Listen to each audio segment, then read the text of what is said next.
Meus irmãos e minhas irmãs, nos encontramos nesta quarta-feira, dia 2 de julho, nessa 13ª semana do Tempo Comum, para que possamos juntos meditar a Palavra de Deus. Nós lemos no dia de hoje o evangelista São Mateus, no capítulo 8, versículos do 28 ao 34. Naquele tempo, quando Jesus chegou à outra margem do lago, na região dos Gadarenos, vieram ao seu encontro 2 homens possuídos pelo demônio. Saindo dos túmulos, eram tão violentos que ninguém podia passar por aquele caminho. Eles então gritaram: "O que tens a ver conosco, Filho de Deus? Tu viestes aqui para nos atormentar antes do tempo?" Ora, a certa distância deles estava pastando uma grande manada de porcos. Os demônios suplicavam-lhe: "Se nos expulsa, manda-nos para a manada de porcos." Jesus disse: "Ide." Os demônios saíram e foram para os porcos. E logo toda a manada atirou-se monte abaixo para dentro do mar, afogando-se nas águas. Os homens que guardavam os porcos fugiram e, indo até a cidade, contaram tudo, inclusive o caso dos possuídos pelo demônio. Então a cidade toda saiu ao encontro de Jesus. Quando ouviram, pediram-lhe que se retirasse da região deles. Palavra da salvação, glória a vós, Senhor. Continuamos nesta quarta-feira a leitura do evangelista São Mateus, neste capítulo 8. Hoje a continuação, depois do episódio de Jesus que acalma a tempestade, vemos que eles chegam à outra margem do lago, na região dos Gadarenos, e ali temos esses 2 homens possuídos pelo demônio que se aproximam de Jesus.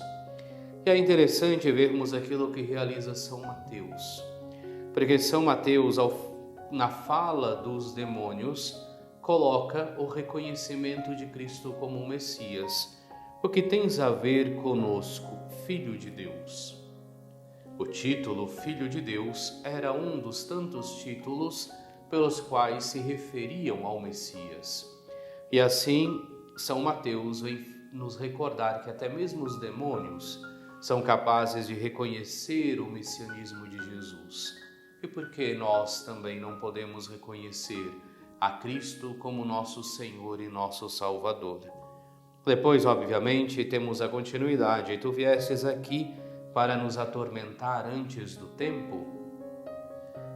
E toda a ação de Jesus Cristo, então, que expulsa esses demônios, eles que vão para a manada de porcos, esta manada de porcos que se atira monte abaixo, os habitantes da cidade que querem que o Senhor se afaste. E daqui nós percebemos 2 situações. Primeiro de tudo, o Senhor que está sempre próximo daqueles que necessitam. Era isso, inclusive, que nós meditávamos no dia de ontem, no episódio da tempestade. Esses homens, uma vez possuídos pelo demônio, não podem falar por eles mesmos, tanto que são os demônios que falam. Mas Jesus, percebendo a situação em que se encontravam, lhes traz a libertação, lhes dá a liberdade novamente. E é onde então esta leitura vem ao encontro daquele que é o refrão do salmo do dia de hoje. Este infeliz gritou a Deus e foi ouvido. E quer nos recordar justamente esta proximidade do Senhor. O Senhor que está próximo dos que sofrem, o Senhor que está próximo daqueles que necessitam do seu auxílio, como esteve próximo destes homens. Depois, é claro, nos chama sempre a atenção a atitude dos habitantes da cidade. Expulsam Jesus, porque estavam preocupados com os porcos. Os gadarenos eram produtores de porcos.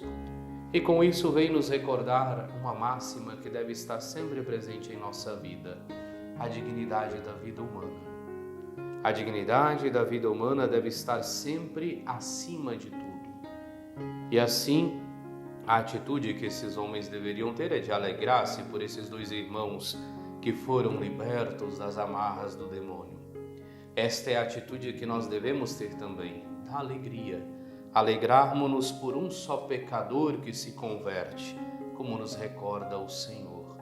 e assim, é claro, participarmos também da mesma alegria do Senhor, deixando de lado nossos preconceitos, deixando de lado as nossas avarezas, deixando de lado as nossas vontades de poder que muitas vezes, infelizmente, vão adentrando no seio da igreja.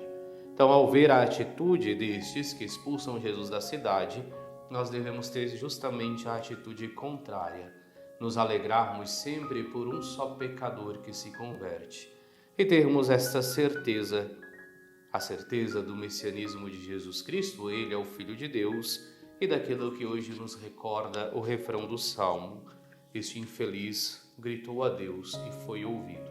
A certeza de que Deus está sempre atento às nossas necessidades, está sempre pronto a nos libertar daquilo que dele nos afasta. Oremos. Ó Deus, pela graça da adoção nos tornastes filhos da luz. Concedei que não sejamos envolvidos pelas trevas do erro, mas permaneçamos sempre no esplendor da verdade.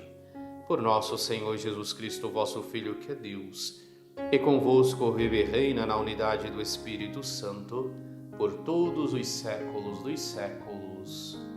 Amém.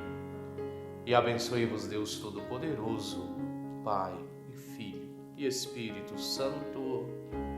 Amém.